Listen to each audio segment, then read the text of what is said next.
Welcome back. Now we're excited to have been joined by one of Nigeria's foremost international photographers. He's also an actor. He's also a cultural journalist. So much more. In fact, it's a pleasure to have the one and only Bolaji Alonge in the studio. Thank you so much. Welcome. Now, when you stepped in, I'm like, I know that face. I know that face.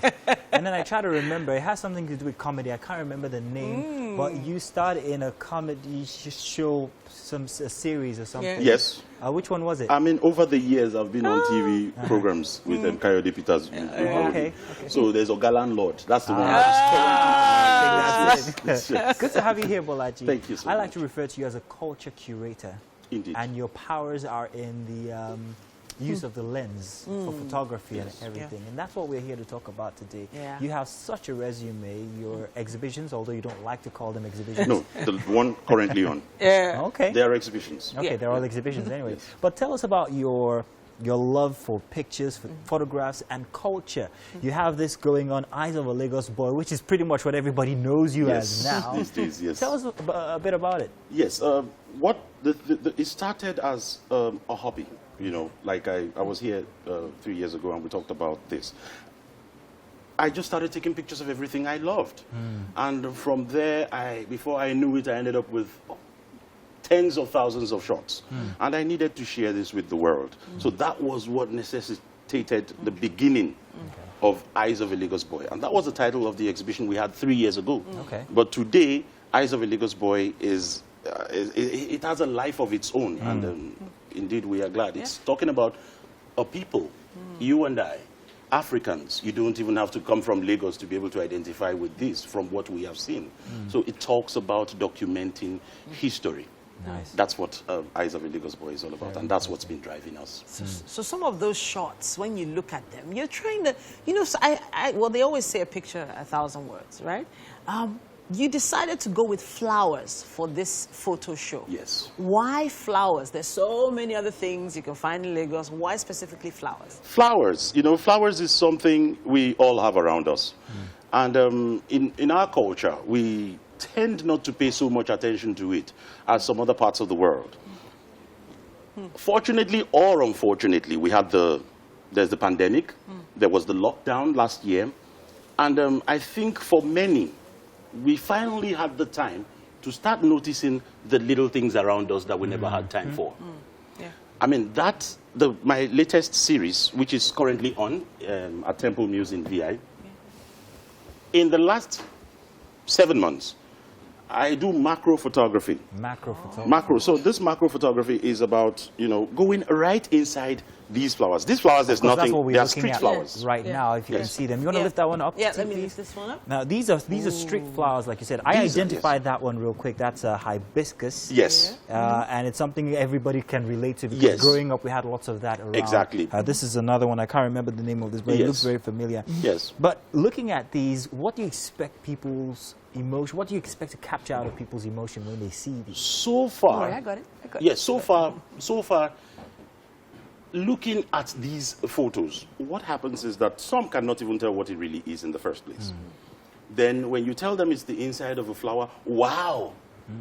Then it's not a flower from Germany or from the Netherlands. It's a flower by the street, just on the roadside.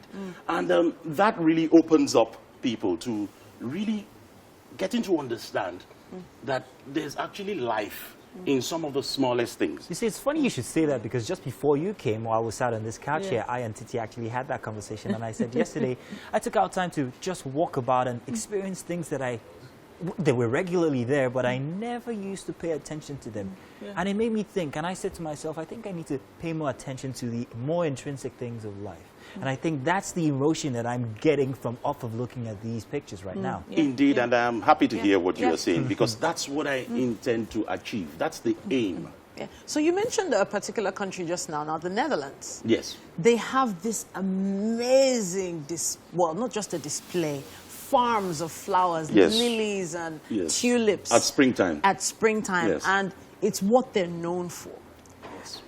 And people come from all over the world to go and see their flowers. Now, Yes. the way you've taken pictures of these flowers, do you ever foresee such exhibitions of flowers actually happening in Nigeria? Indeed, it's already happening. Okay. We are beginning to, because, arts, it demands you look into yourself.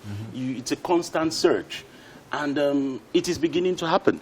And we are beginning to really look at, because now the coronavirus has made us see that, okay, you can actually start really taking, looking into your environment and taking it in.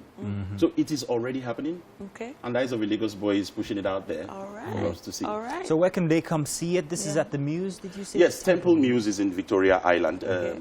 Musa Yaradua, Okay. number 2, Musa Yaradua. It's a Okay. concept shop. And it's open to everybody. They can just... Oh, yes, walk you can in. just go walk in. Wow. See, I'm sure you will find What else do we things expect to buy. see apart from these pictures that you have here with us today? And this one, what is that one? Well, this is about, it's about a project we're working on in Ekwe.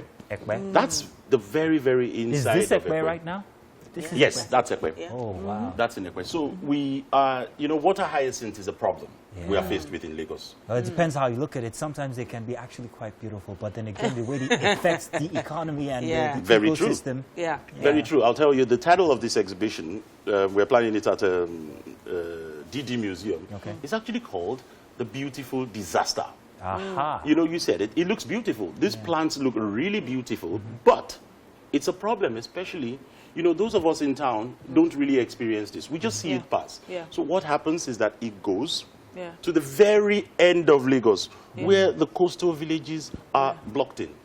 Yeah. So we are calling, for the attention of the government, the world, people to see that there are people here and they are being blocked in Yeah. by water hyacinth. Yeah. Hence the title, Beautiful Disaster. It's such a beautiful place. Yeah. Yeah. Villages all around the lagoon.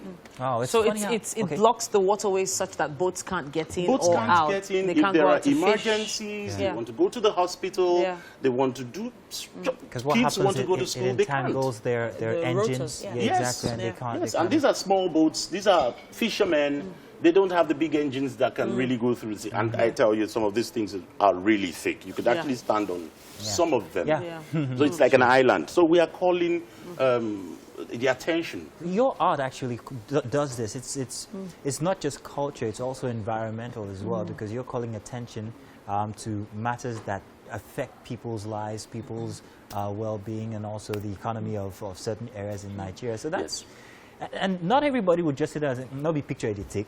You know what I Really, mean? But really. then again, look at the power of art and Yes, how much indeed. more we should embrace it. But how much embrace do you get, and how much support do you get from the government, or do you get from individuals? Well, over the last 4 years, what we've been able to do, it's independent. What we are doing is independent. And we are able to create our website, eyesofalagosboy.com. Okay. And that's a portal. It started from a private website to what it is today now, a news portal for culture, musicians, a platform where you could express yourself. And it's already happening. Already our stories are being shared on national newspapers, international media. People are beginning to come. People are beginning to identify with the story. Beautiful. Eyes of a Lagos Boy is an experience, and it's a movement. Not just photography, not just... It's life. And photography is life at the end of it. I don't want to break that now. But you gotta be careful. Yes, it's you actually... break it, you bought it, but then again, you took the picture, so you have the negatives. It's the new medium we are using now. It's photography on What is that? acrylic. It's acrylic, huh? Yes, so it's... Can it break? Will it break? Well, it shouldn't, but you may Yeah. have to really drive a truck over it. Okay. For that to happen. That's very interesting. You also mentioned that music is a part of the Eyes of a Lagos Boy Yes. project. You had an Afrobeat, was it an exhibition? Or Yes, on Femi Kuti yes, collaboration. exactly. Yes. That was also part of your Yes. project as well. Yes. Very interesting to see how Yeah. diverse you are with Eyes Honestly. of a Lagos And project. with that diversity, we get to see through your lens. Thank you so much for giving us It's an that honor. view. It's an honor. Well, we have to thank you even better by taking you to the kitchen. Oh, I had something made for you. Oh, for once, he's actually telling the truth.